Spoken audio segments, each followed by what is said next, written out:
अभी अभी चुनाव आयोग की इस रिपोर्ट ने भाजपा की नींद उड़ा के रख दी है कि लाखों करोड़ों के काले धन को लेकर नरेंद्र मोदी और बीजेपी पार्टी बुरी तरह से फंसती हुई साफ नजर आ रही है। बता दें कि भारतीय जनता पार्टी और प्रधानमंत्री नरेंद्र मोदी की मुश्किलें इस समय बहुत ही तेजी से बढ़ रही है, क्योंकि बीजेपी के लिए बड़ी आफत खड़ी हो चुकी है। चुनाव के दौरान काले धन के इस्तेमाल को लेकर सुप्रीम कोर्ट में पेश की गई चुनाव आयोग की आधिकारिक रिपोर्ट में बड़ा खुलासा हुआ है। दरअसल दोस्तों, आपको बता दें कि नरेंद्र मोदी सरकार आने से पहले उनका एक ही दावा था कि हम देश से काले धन को पूरी तरह से खत्म कर देंगे। देश में कोई भ्रष्ट नेता नहीं बचेगा और कभी भी काले धन को स्टोर नहीं किया जाएगा।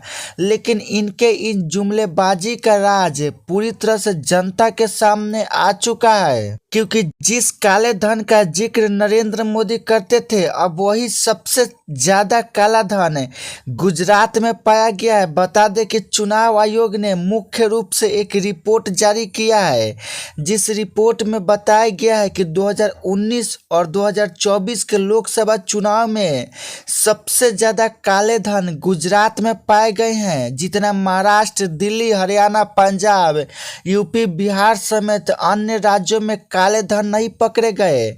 उससे ज्यादा तो अकेले गुजरात में काले धन पकड़े गए हैं। बता दें कि जहां साल 2019 के गुजरात चुनाव में 35,144 एफआईआर दर्ज हुई थी, सिर्फ और सिर्फ काले धन को लेकर, और ये आंकड़ा बढ़ता ही चला गया। जहां 2024 के लोकसभा चुनाव में यह आंकड़ा बढ़कर 52,820 तक पहुंच गया है। यानी कि सोचने वाली बात है कि जो बीजेपी काले धन को पूरी तरह से खत्म करने की बात करती है, वह दिन प्रतिदिन काले धन इतने ज्यादा बढ़ते जा रहे हैं कि देश की जनता गरीबी की मार खा रही है।